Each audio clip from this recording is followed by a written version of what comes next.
Hey everyone, what's up? Welcome back to Idioms Insight. Today, we're tackling something that sounds simple, but really it opens almost every door you'll ever want to walk through. Oh, absolutely. We're talking about mastering the self-introduction in English. It really is that first critical action, isn't it? I mean, whether it's a job interview, making a new friend, even just, daily interactions, your introduction kind of sets the stage for everything that follows. Exactly. So we took all the source materials you sent us on this, formal and informal, and our mission today is to just break it all down. We want to give you the essential blueprint, the key phrases. Right. We're aiming for that kind of introduction that makes people smile, remember you, and actually feel comfortable talking to you. And the foundation for all of this, interestingly, comes back to three really fundamental verbs. The three magic verbs: to be, to have, and to want. If you can get confident with those, you've pretty much got the entire structure you need. We'll show you exactly how. Okay, let's unpack this then. Starting with the core formula. Let's call it the classic full introduction pattern. This is kind of the gold standard for any first meeting, especially if it's formal or, high stakes. It has this really clear six-part structure. It does, and it's structured that way because it anticipates the listener's questions. So you start, of course, with a polite greeting. Just a hello, hi, good morning. Simple. Right. Then, right away, you establish who you are and where you're from. So your name, my name is, or just I'm, and then your origin. Sure. I'm from. Exactly. Then you move into the details that kind of frame your life right now. That's your age. I'm 6 years old. And then, crucially, your job or your studies. Like, I work as a plo, or I study. And to wrap it all up, a strong closing. Yeah, and a simple nice to meet you is perfect. It's perfect. And what's really fascinating here is the flow. You're moving from the general to the specific. You start with who you are, give them that geographic context, then your life stage. Yeah. And this is so important, you add a tiny personal touch right before that final closing. That order is so key, isn't it?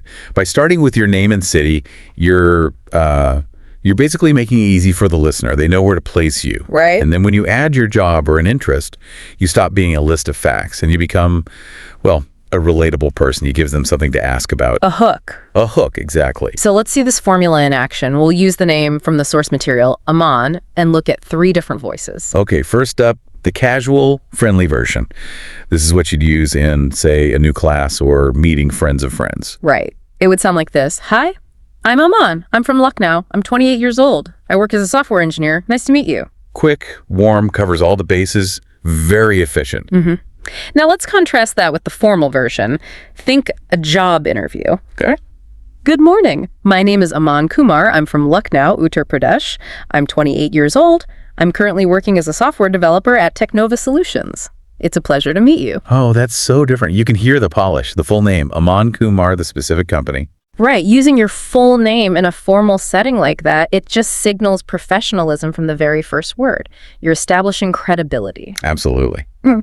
Okay, and the last one, the student version. This one needs to blend the academic with the personal. For sure. So this would be something like, hi, everyone. I'm Aman.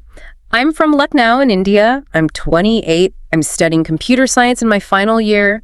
I really love coding and learning new languages. Looking forward to getting to know you all. I like that one. It perfectly balances the facts with, his personality. Right. So we've got the core formula, but how do you stop yourself from sounding like a robot reading a script? Yeah. This is where we need to get into the nuances, the variations. Right. Let's start with your name. I'm Aman is always safe, but you have other options. You could say, you can call me Aman.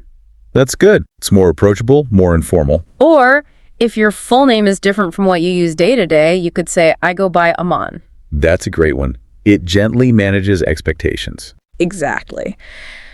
Next up, origin. The source has really emphasized how important this is for context. So instead of just, I'm from Lucknow. You could be more specific. I come from Lucknow in northern India. And if you've moved, you want to be really clear. You can say, I'm originally from Lucknow, but I live in Bangalore now. That's a great sentence. It gives the listener two reference points instantly. Now, for age, the basic sentence, I'm 28 years old, is fine. It uses that verb to be perfectly. But you can add a little flair, something like I turned 28 last month, or if you want to be a bit vague, I'm in my late 20s. And here's where we hit that really crucial cultural note from the sources. Oh yeah, this is so important. In a lot of Western countries, people might not mention their age unless you ask. It can be seen as private. Right. But in India and many other Asian countries, mentioning your age is, well, it's completely normal. It's even expected in professional or school settings. It helps everyone understand the social context, the hierarchy, almost instantly. Right. So don't be shy about it if you're in that kind of environment. Great point. Okay, now let's talk about job, or studies. This is where those other two magic verbs come into play. Right. So to talk about your experience, you use the verb to have, for example. Yeah. I have 3 years of experience as a software developer. It communicates competence right away. It does. And for what you're doing right now, you'd say something like, I work as a customer support executive, or I'm currently working in the IT department. And for students, I'm a student at Lucknow University. Or a really common and important one we saw, I'm preparing for government exams. Yes, that's a professional status. Yeah. It's what you do. It deserves to be said with confidence. Exactly. Okay, so let's pivot now to what I think is maybe the most important part, the personal touch. This is what makes an introduction memorable instead of just, correct. It's the thing that shifts it from a list of facts into a real human connection. It gives the other person that hook we were talking about. It really does. If you just list facts, they might just nod.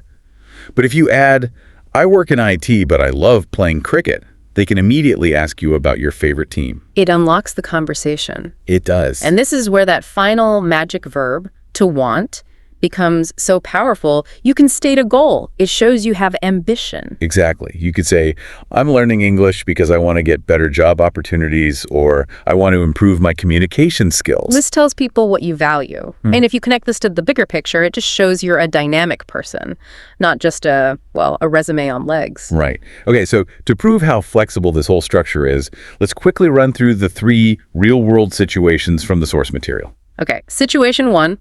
First day of an online English class. Here, your motivation is the most important thing. Right. So you might say, hi, everyone. My name is Aman. I work as a software engineer, but I'm learning English to communicate better with international clients. Nice to meet you all. See, the reason he's learning is the key piece of information there. Yep. Okay, situation 2. The big job interview. The focus here shifts completely. It's all about credentials, formality. So it's, good afternoon. My name is Aman Kumar. I hold a bachelor's degree in computer science, and I have 3 years of experience as a software developer. I'm very excited about this opportunity. The degree and the years of experience come right after the basic facts. That's what the interviewer wants to hear first. Right. And finally, situation 3, a casual party. This is all about being brief and starting a conversation. You cut everything that's not essential. Hey, I'm Aman. I work in IT. I love food and football. What about you? Perfect. It's short, gives them 2 things to talk about, and then you toss the ball right back to them with what about you? So the core ingredients are always the same. You just change the emphasis. You can't adjust it. Exactly. Yeah. All right, before we get to the action steps, let's do a quick recap. This is your golden cheat sheet, the 10 most valuable phrases to memorize. Let's do it. First, the core identity phrases. Hi, I'm Aman. Nice to meet you. And the formal version. My name is Aman Kumar. Next, the context builders. I'm from Lucknow, India. And I'm 28 years old. Then, status and action. I work as a software engineer. And for students or goal setters, I'm currently studying. Or I'm preparing for. Now, the real good stuff, the conversation hooks. In my free time, I like. And the motivation, I'm learning English because. And finally, those polished closings. It's a pleasure to meet you. And looking forward to talking with you. You see how those 10 sentences cover everything? They give you all the building blocks you need. Every single element. Okay, but knowledge is useless without action. So we need to talk about your homework challenge. Yes. This is designed to turn this knowledge into, automatic confidence. Step 1. Get out your phone, open the voice recorder, and record yourself giving a 30 to 45-second introduction. Don't aim for perfection. Just get a version down. Step 2. Try all 3 versions we covered. Casual, professional, and student. Really force yourself to change the tone and the words. Step 3, and this might feel a bit weird, but listen back. Be honest. Did you sound friendly? Did you sound professional? What could be better? And step 4, the most important one. Introduce yourself to at least one person today. A friend, a family member, anyone. Just practice saying it out loud to another human. Practice makes permanent. So what does this all boil down to? It means that confidence comes from having a structure and just repeating it.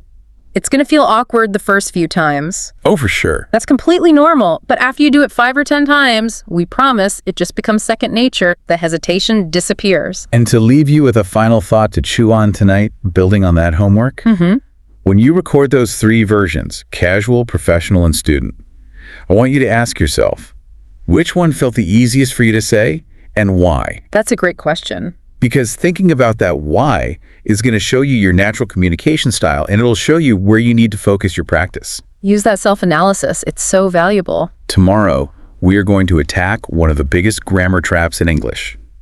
Present simple versus present continuous. Oh, a classic. We're going to make the difference between saying, I go to office every day versus, I am going to office right now. Crystal clear. It's a game changer. So keep practicing that introduction today. These small steps really do add up. They really do. We'll see you next time for the next deep dive.